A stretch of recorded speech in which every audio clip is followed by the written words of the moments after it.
How we doing, class? I hope we're having some fun today. I'm doing my best to recover from the debacle of last night's U.S. versus Argentina game. Bleh. I mean, not that I had any thought that the U.S. was going to win that game, but I really thought the U.S. would play and compete and at least try. And that was terrible. I mean, terrible. 3 of the 4 goals were complete U.S. gift mistakes that were just too easy for a team at the caliber of Argentina to not capitalize on. And one of them was Messi being Messi, the best player in the world. And if you haven't seen that shot, goal number 2, it's the front page of CNN, ESPN, SI.com. It's ridiculous. You don't even have to be a soccer fan to say, oh my God, how did he do that? I'm going to have to watch some Euros during the day today and some more soccer tonight to see if I can get that ugly memory of last night's game out of my head. In the meantime, let's talk about class. We are cruising right along. We are in the liking module down here. You guys are doing well. I think the topical updates have been solid. I think your participation has been there pretty good, following up and asking questions. I'm impressed. Thumbs up to you guys. Just so you know, though, today is the 21st. Actually, it's the 22nd. My bad. Yesterday was the 21st. I'm working on my questions video. You have stuff due. There are not very many classes left in the semester. If you have not done a deep dive into the Made to Stick book yet, I highly suggest you do. Again, you guys know I've been talking about this all the time. This is not a short book, but it's a very, very good book. It's a very good book. So you need to be able to read the book and have time to do your reflection paper. Okay? And then your journal is due. But just a quick heads up. You know, we are getting late into June, and by mid-July, we are done. Okay? The liking module. Oh, speaking of the liking module, I have something else to find when we get to it. But liking, some of these thoughts right here, this one and this one, were actually people's write-ups from their topic talks. I kind of liked them, and I cut and pasted them at the beginning of the module. Liking is relatively simple. People are more influenced by the people they like. And then this is my comment, or the people are more influenced by people they think they like. Because this follows a similar theme to what we've been talking about. Liking tends to be something that's very litmus test, very heuristics, very rule of thumb. When you're in a situation where you're undecided, or you're in a situation where you have to make a decision, you tend to use some of these liking shortcuts to help you make decisions.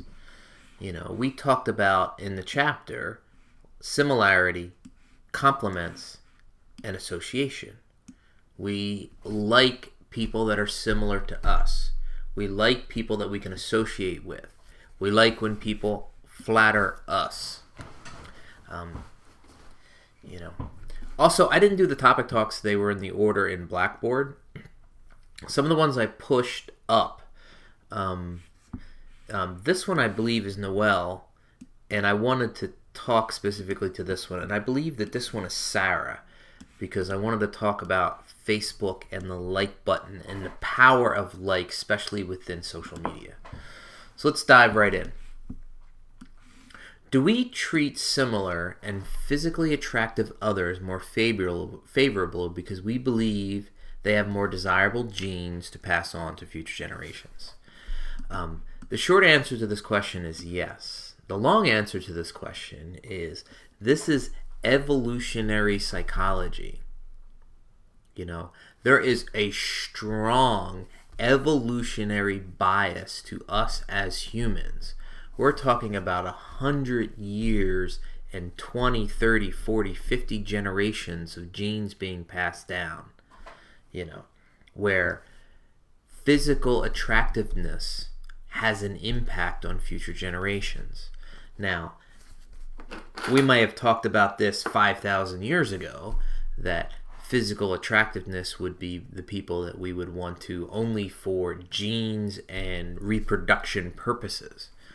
In today's day and age, physical attractiveness still is a shortcut for other things, specifically when we're talking about customer service or sales or movie actors or TV spokespeople or models and ads.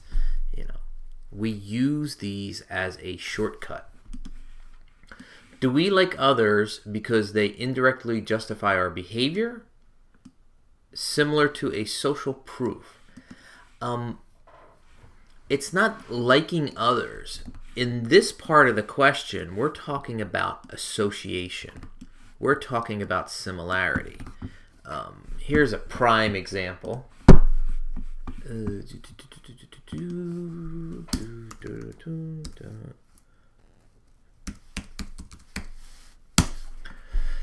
So, this is the Philadelphia's national paper, their big paper. A couple interesting articles today. And here, wrong article. I wanted to click this one. So, this is Ben Simmons. He is probably the first round draft pick in next week's NBA draft. The Sixers, my Philadelphia Sixers, have the first round pick. Jimmy Fallon, although is not from Philadelphia, his band, The Roots, are from Philadelphia. Pretty much the entire band, particularly the drummer and some of the other most influential players in the band. So here is Ben Simmons eating a cheesesteak from D'Alessandro's, which is one of the best cheesesteak places you can get a cheesesteak from in Philly. And he did the proper thing. After eating his sandwich, he says, I can live in Philly after having a bite. Now, this makes people from Philadelphia very, very happy. This is liking from association. This is liking from similarity. I don't know if I would call this a social proof, as in a repeat of behavior. You just know that you want to like this individual, or this individual wants to make sure he's well liked in the Philadelphia area. So what does he do? He does Philadelphia area things that are similar or association to people like us, like eating a cheesesteak. All right. Now, let's talk about social media. A number of the questions that we have here relate directly or indirectly to social media. And we all know that Zuckerberg's a genius, but that like button that he created was brilliant. I have no idea whether he was thinking about this when he did it, or whoever came up with that idea. I think it actually was him, by the way. We can look that up to verify. But the concept of liking in terms of what we're talking about this semester, particularly this module, is brilliant when it comes to social. Because it's easy for us to not only map, but create these patterns of similarity or association or complement. Really, really, really a big deal. So the question from, I believe this is Sarah, says, do you see within the marketing world that in social media area that people are becoming wiser to the liking, and how marketers are using it to influence behavior and purchases? How do you see this evolving to the future? I do not see that social media users becoming more savvy or discriminate with regards to their liking. I really haven't seen that. Some people do realize that the more that they like, the more that their Facebook feed gets cluttered up. They may unlike some things. But unliking is a behavior that we don't do very often. We tend to either like or not comment at all. versus unliking lots of things. How do I see this evolving in the future? Well, Facebook has added a number of other things that you can do. My suggestion is for these levels, and I don't see why Twitter couldn't do this, I don't see why Snapchat couldn't do this. You would only get to see the other things if you like, so in other words, you come to a post, you either like it or you don't do anything. If you like it, then you will have further things that you can do to interact with it. But you still need to have that baseline of liking, because the historical data stream that Facebook has and that they're using is based on this dichotomous variable.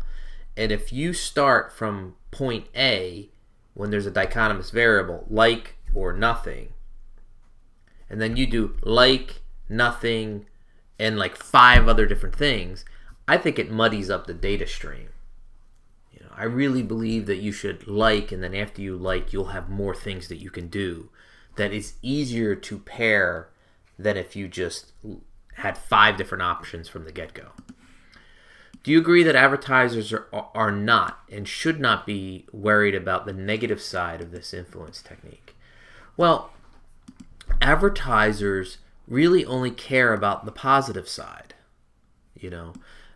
And as long as there is some association, as long as there is some similarity that they get through a data stream, and they can also determine not only if someone liked or not, but how much someone interacted with a particular advertiser, brand, celebrity, blogs, media.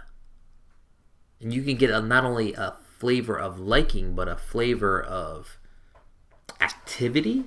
So like high users versus low users. It's just wonderful to be able to have this kind of data stream as opposed to just a TV ad, a magazine ad, a billboard, where you don't even know if people actually saw it or not. I think the cat has been out of the bag. I'm looking more into this.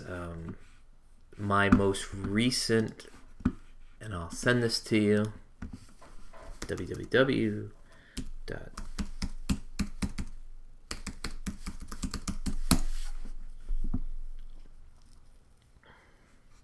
My most recent blog post that I did yesterday, my summertime book recommendations. One of these is a marketing analytics book, which I'm hoping this guy Mike does a really good job in helping tease out some of the stuff. All right. More questions. How do you think the definition of physical attractiveness will change in the next 10 years? The short answer to that question is I have no idea. I don't know how much it's changed in the previous 10. I mean, this isn't something that I'm really paying attention to all that much, but I really haven't seen a global macro change in the past 10 years, and nor do I expect it really to change all that much from what we've seen. Do you think that the theory of beauty is based upon ability to have or raise a child will change now that childbearing raise is no more important to current U.S. culture? Well, in the book, they talk about physical attractiveness in terms of, evolutionary biology, psychology standpoints, and it comes from the idea of physical attractiveness, childbearing, raising, da-da-da-da. Now, there's no question that in U.S. culture, people are getting married older, families are becoming, the nuclear family is smaller. It used to be 2 to 3 to 4 children were the norm, and now it's 2 or less, and we're getting closer to the norm being 1 child. But that trend, I don't think impacts physical attractiveness, because although the physically attractive male or female are not getting married until age 31 or 33, where they used to get married at age 22 or 23, they're still a 10 on a 10 scale. And if they were to become a salesperson or a celebrity or a movie actor or actress, those physical attractiveness features are still there. I don't see it really changing, to be honest with you. Do you see society moving towards combating this physical attractiveness, like those made in other areas such as race, sex, religion, and origin? There have been some unique cases. There have been movements for fashion magazines to get rid of the photoshopping. There is the celebrated Dove campaign where we had normal shaped individuals as opposed to just flat out, supermodels in the ads. I still think that is the exception and not the norm. Now, something that I wanted to get to, and there's another question that's coming up.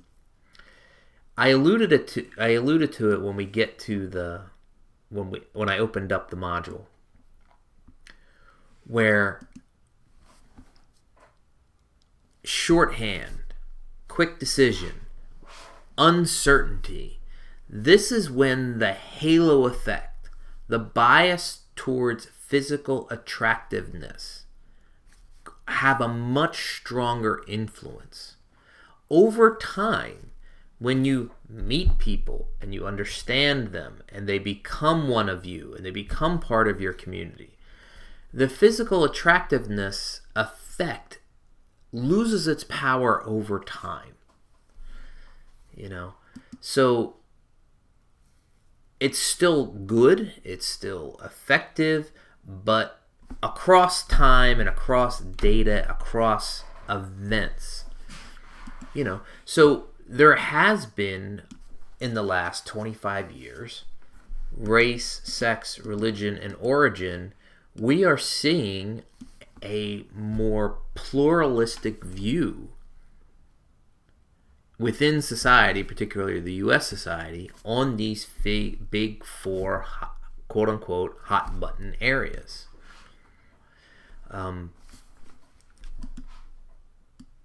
At the same time, we could see that physical attractiveness over time could lose some of its halo effect.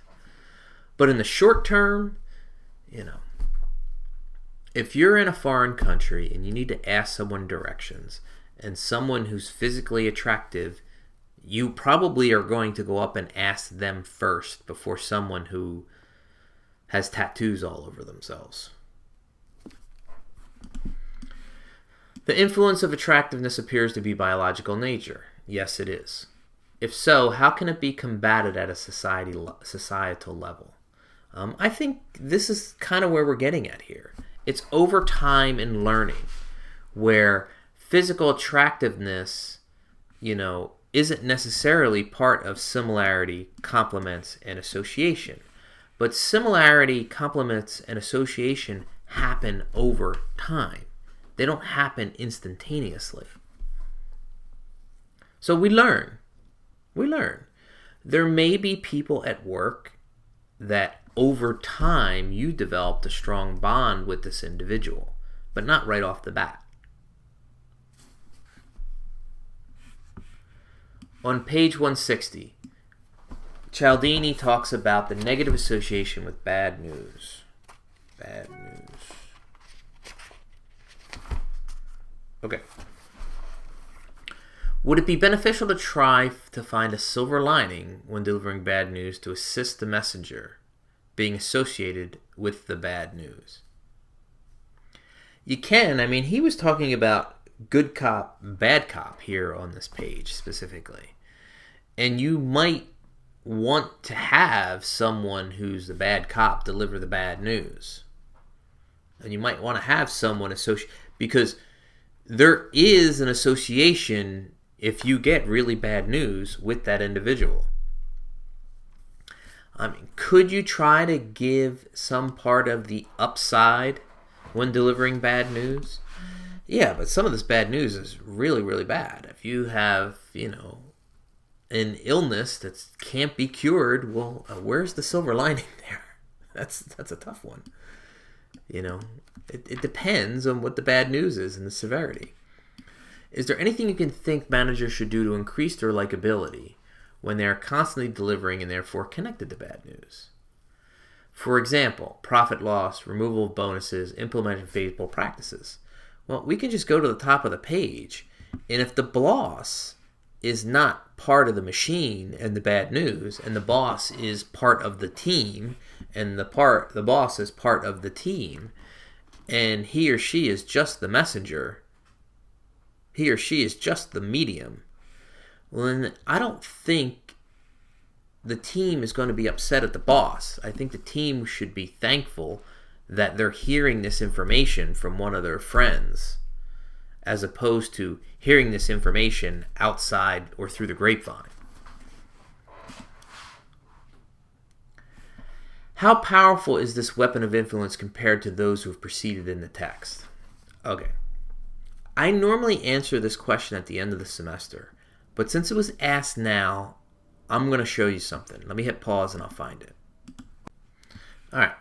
So, since this persuasion thing is one of my really enjoyable things to research and dig up, I tend to do this presentation that I call the science of persuasion, right? Where I basically walk through the weapons of influence, which is what we're doing this semester. But I'll do this in a 45-minute or 60-minute presentation with Q&A. I do it to ad agencies. I've done it to the Seton Hall alumni. As you know, the stuff is real and it's very applicable. I really hope that you're thinking about how these techniques can be used for your benefit or how they're used against you for not your benefit at work. So I usually end this presentation with a ranking. And I usually rank them this way.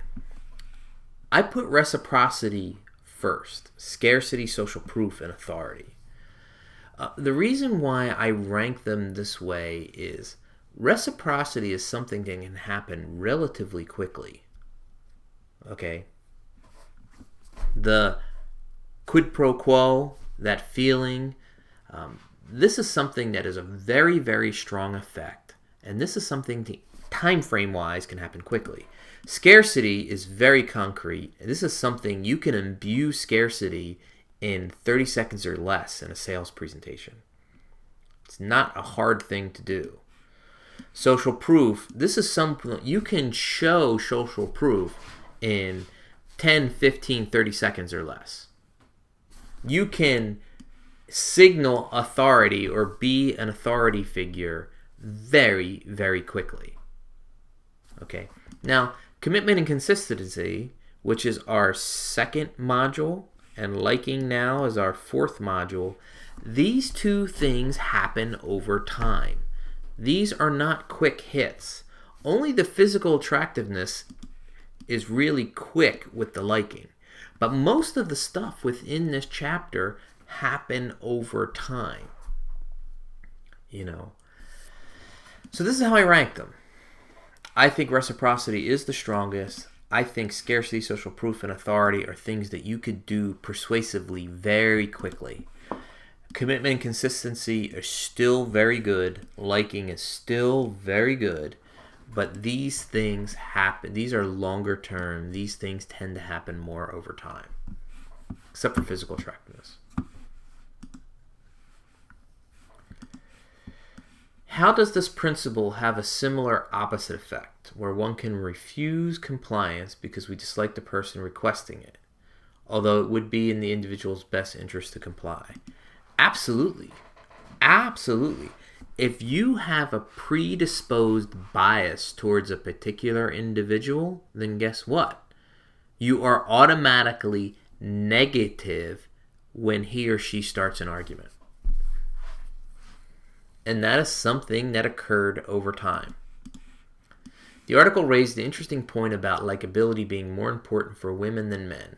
What do you think your thoughts on this? Do you think it's true? This was in a particular topic talk. I'm not buying this. You know what I mean? Certainly, women are held to. There are more physical attractive women with regards to. All right, maybe this is just my bias.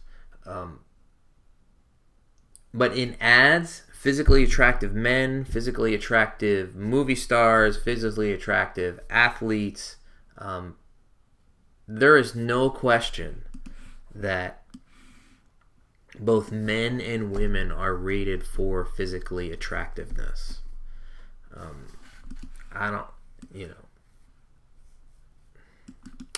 This is, if you notice in the text, he doesn't really have that much here with regards to men versus women as opposed to just physical attractiveness and physical attractiveness. There's more on this. There's more questions on this, so let's elaborate. There was a documentary around female athletes being marketed as sex symbols versus being the apex of their sport. Do you see this changing in sports sponsorship marketing with female athletes? This is a marketing thing, i.e., it's particularly prominent in the tennis sport, that somehow or another, the people that market the ATP for the female athletes tend to do their marketing more as sex symbols as opposed to performance athletes. This is what the organization does. I mean, if you look at the U.S. women's soccer team, they're not marketed as sex symbols. They are marketed as elite athletes and the top of their game. You know, I don't know which documentary we're referring to here, but it really is a function of which particularly sports agency is. I mean, look at the WNBA. They're not marketing their athletes as sex symbols. They're marketing their athletes as pure athletes and on their athletic ability. Should the athletes focus more on personal brand while playing their sport, or does this dilute the sporting franchise? Well, a lot of athletes do focus on personal brand. I mean, we could go through every major sport, right? So, you know, there's money there to be had. I mean, at one point, LeBron was getting $10,000 a tweet. He's getting much more now. His deal with Nike and LeBron shoes. I mean, Steph Curry did his with Under Armour. It's part of the overall picture. But what happens is, and we have an Anna Kournikova question coming up pretty soon, if the outside of the sport starts to ellipse what you're the sport, then we do get a dilution. And I'm going to save the rest of that for the Anna Kournikova question. In a scenario like politics, where voters agree at some point with the politician says and disagrees with other points, what persuades the voters to like a candidate if they do not necessarily agree with all his or her positions? Well, particularly in U.S. politics, we have scenarios where you're voting for one or the other, and you may pick the one you like more, even if you don't agree with everything that particular candidate has. There are other nations around the world where it's not a two-party system, and it's not a two-party vote, and you're actually voting for, you know, there's 11 candidates up there. India, I think, had double-digit candidates, like 24. And someone who wins the election might win the election with 23% of the vote for the entire country. You know, there are challenges to that as well.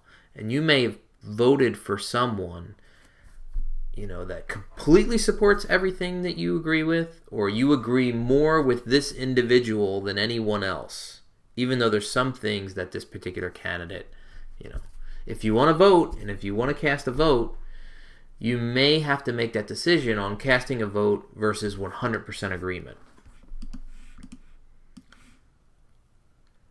According to the liking influence module, it means that we can always arrange people who are pretty with an outcome personality and a selling position. No. I disagree with the statement.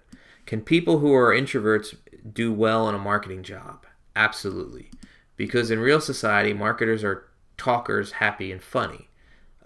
There are a lot of marketers that are not talkative, happy, and funny.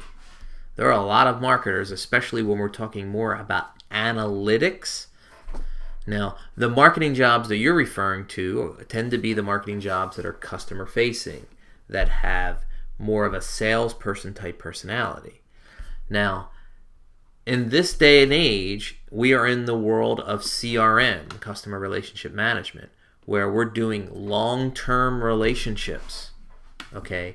And people who are pretty and have an outgoing personality, it might be helpful in starting the relationship, but it's not helpful in maintaining the relationship, which is what customer relationship management type selling really is. And when we talk to B2B, where it's not a single one-time transaction, it's a relationship over time. And being pretty and having an outgoing personality can only get you so far. You need to tell people what's in it for them. If there's nothing in it for them, they're not going to be interested. You need to perform over time. In the textbook, Cialdini claims that avoiding unwanted compliance decision is to separate our feelings about the requester from the request. Sure, but how? Easy. You don't focus on the person, you just focus on the request. And then it's the request and not the individual. How to release the feeling of owing someone since we reject their requests? Well, it's not about the person. And believe it or not, as a salesperson, I grew up as a salesperson. This is hard to do. It's not an easy thing. Where they're saying no to your brand and your company and not you as an individual. But since you represent the brand and the company, you tend to take it personally. But over time, you learn to say that, well, this is just my company and this is not me, an individual. And you take it less personally. But focus on the request and stay away from the biases of the requester. And you'll do better when it comes to compliance decisions. My question would be, can the concept of liking be used in a negative way? We did, and we talked about this in an earlier Topic Talk question. How can you tell someone is being genuine or just trying to pull the wool over your eyes, making a sale? Well,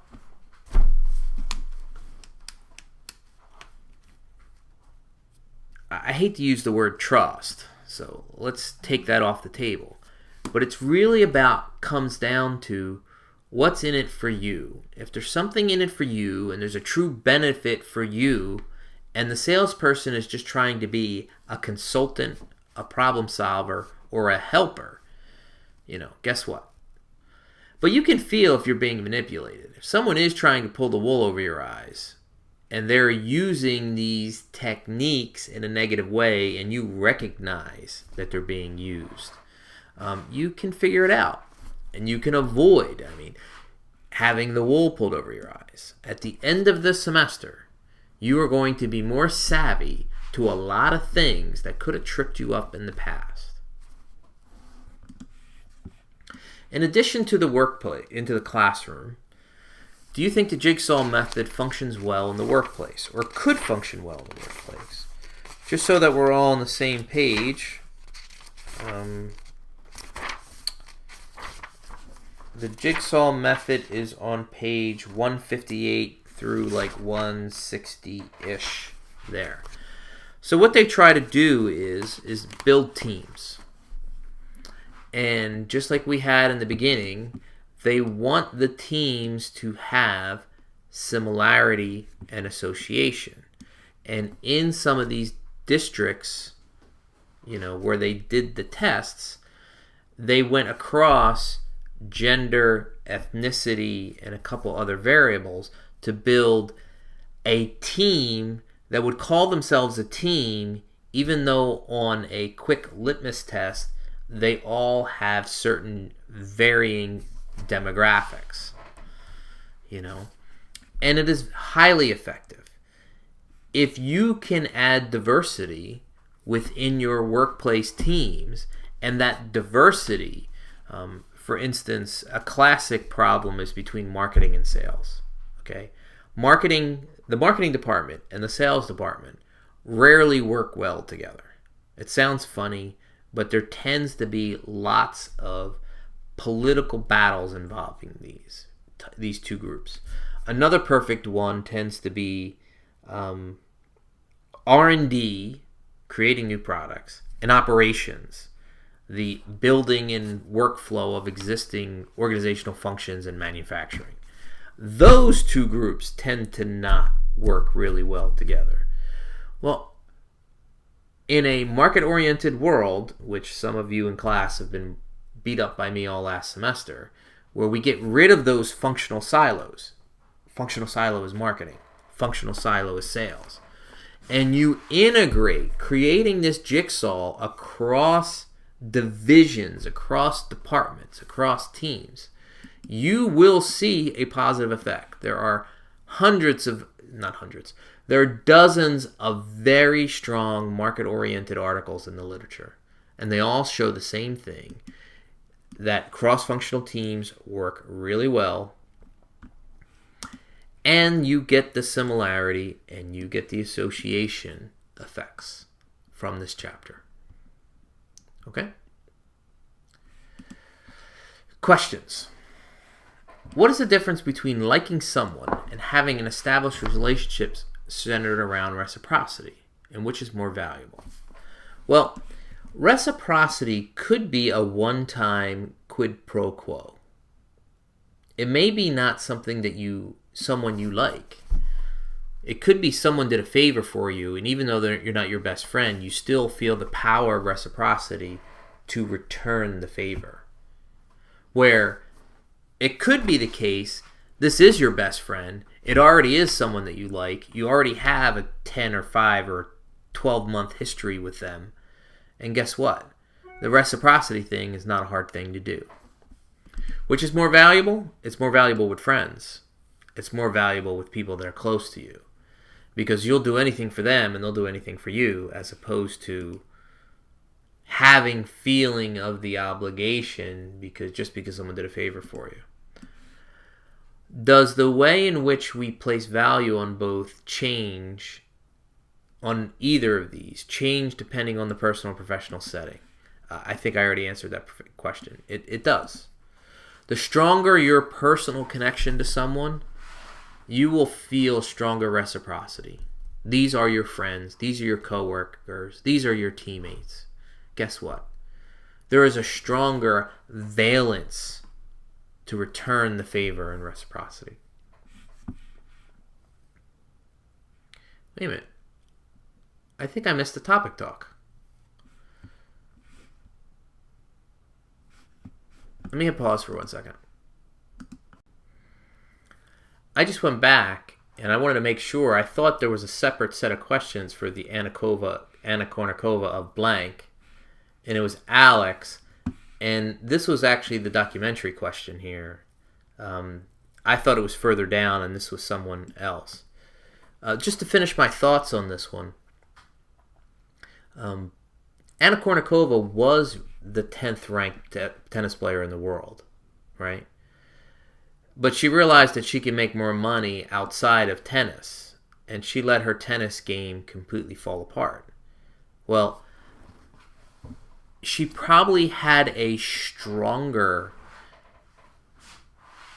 She would probably, take Peyton Manning, who's had a career that's gone... Not only did he make his money as the athlete, but then he made his money off the field. Well, Anna Kournikova might have started making pretty good money off the field, but she left all the money of being a tennis player and she decided to stop practicing and stop competing. And she doesn't compete anymore. She's not an ATP tennis player anymore, to the best of my knowledge. So she thought this would be better for her in the long term, where as an athlete, it probably would have been better to do both, as opposed to just being the Anna Kournikova of blank and endorsing whatever she endorses. And the more that she endorses, the more her brand gets diluted, especially if her brand, which previously was associated with being tennis, is not tennis anymore. All right. Sorry about that for the confusion with the topic talks. All right, we already answered that. With less contact with salespeople, this topic talk was about digital technologies and less face-to-face selling and more digital technology selling. It seems that companies are trying new ways to build liking, particularly within websites.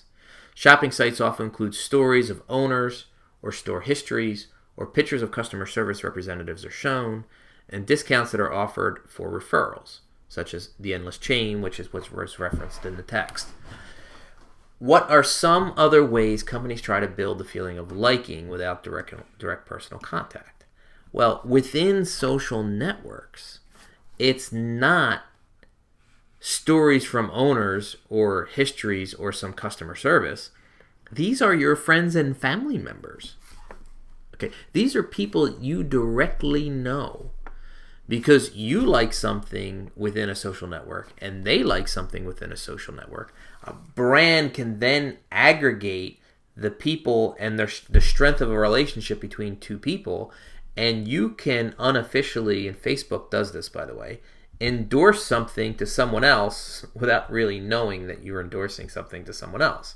Where the company, through data, has the ability to say, well, Alex and Jeffrey are best buds. They both like this particular guitar manufacturer, and Jeffrey's starting to hunt for guitars, and somehow or another, the guitar company finds out that the two, Jeffrey and Alex, like this, are connected, and they'll use Alex's of endorsement to influence Jeffrey without Alex really even directly knowing that he's endorsing something.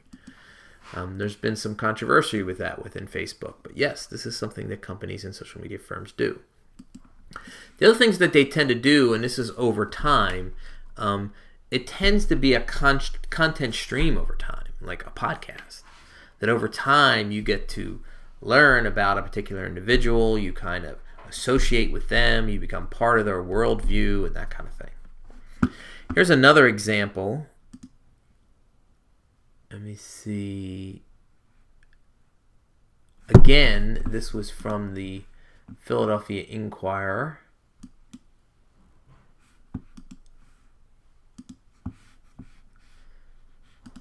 Okay.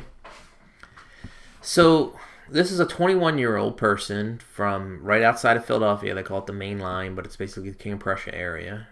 She's a YouTube star, and she does makeup and clothing and all that kinds of stuff.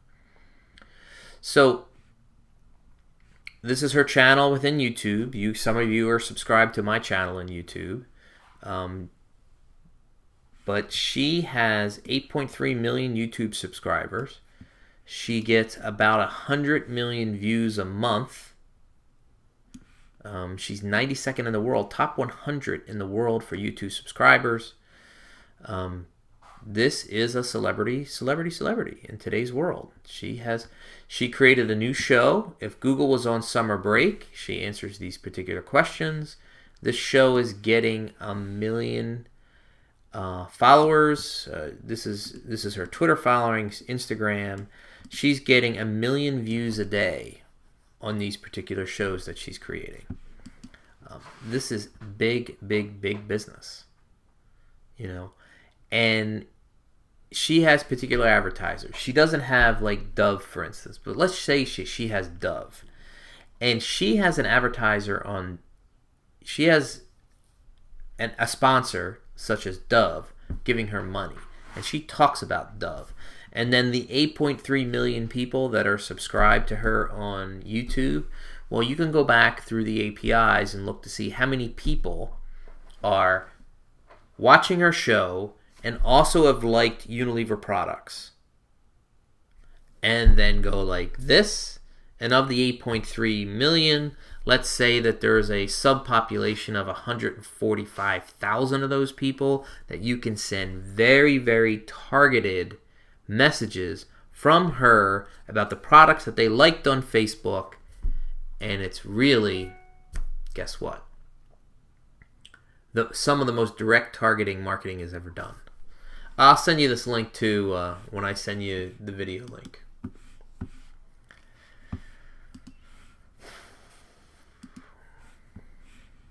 Do you think this example of liking can work and actually change the image of Goldman Sachs? Have you seen examples of this elsewhere? So basically what they're talking about is Goldman Sachs, the company, who has a very dog-eat-dog world culture within Goldman Sachs, and they're very aggressive to their clients outside of Goldman Sachs. They're having a hard time attracting top talent because if you're top talent and you're really good, you'd rather go work for a culture like Google or Facebook or any tech company where you're playing ping pong and you get free lunches and you get free massages and you have all these other million perks, as opposed to Goldman, where everyone that you work with around you is out to kill you and take your job and take your commissions and take your money. Goldman is trying to unwind that because they're going to have a very hard time attracting millennials in the future if they don't unwind that. They're going to have a very hard... This is institutional culture. And it's not just Goldman, it's the street in New York. This is a very tall ask. Have you seen examples of this elsewhere? I've seen examples of what like Goldman is trying to do. I don't have a success story for you here. I really don't. Sorry about that. It's a tough hill to climb. The last thing that I wanted to do to you guys, there was a number of politics topic talks, and I am not a politics person.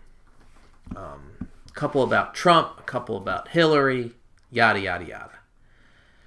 I'm going to include this article, too, into Blackboard. I love Gladwell. He does really cool stuff. This is about a professor called Elkman.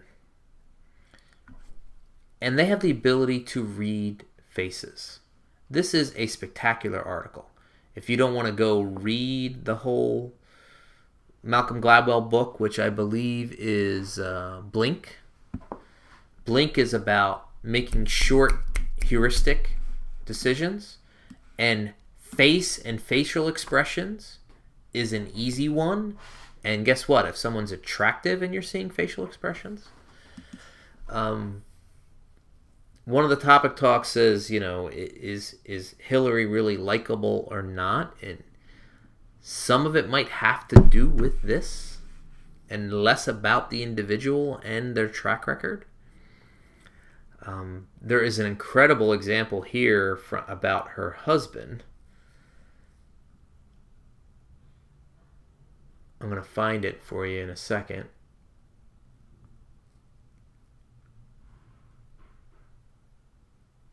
Oh.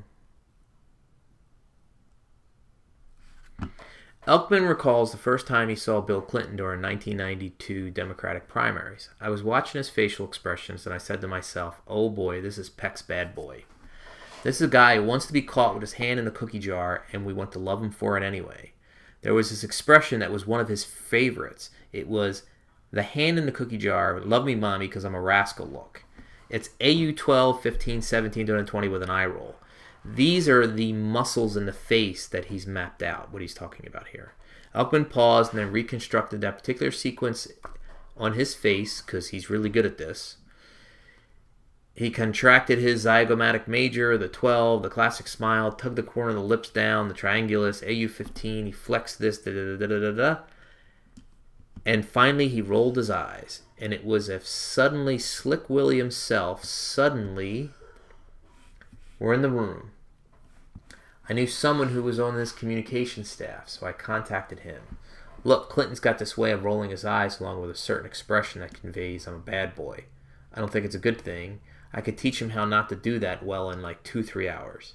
And he said, the communication staff said, well, we can't take the risk that he's known for seeing an expert on lying. I think it's a great tragedy because... Elkman's voice trailed off. It was clear that he rather liked Clinton, that he wanted Clinton's trademark expression to have been nothing more than a meaningless facial tic. Ugman shrugged. Unfortunately, I guess, he needed to get caught, and he got caught. And you all know what he got caught with.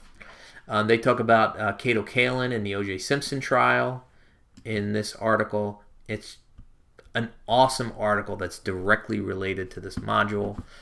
The last thing I wanted to say on this module, if you guys are into this stuff, well, watch the first episode of Lie to Me. And you don't even have to watch the first episode. Just watch the first 15 minutes. Okay? And you'll get exactly what I'm talking about. This show on Fox, which only made it about 3 seasons here, was based off of Elkman. And this guy here pretends that he is the one that created the facial mapping system. It was really Elkman. Elkman was a consultant for this TV show. And in the first 15 minutes, they show you it in action. And just watch the first 15 minutes of the first episode, and you'll know exactly what I'm talking about. All right, that's a lot of good stuff, a lot of interesting stuff. Normally, I give you guys all kinds of book recommendations, and now I'm giving you all kinds of other things to check out. So, thank you for your time. Thank you for your energy. If you have anything that I can be helpful with, shoot me an email, and I will take care of it. Thanks.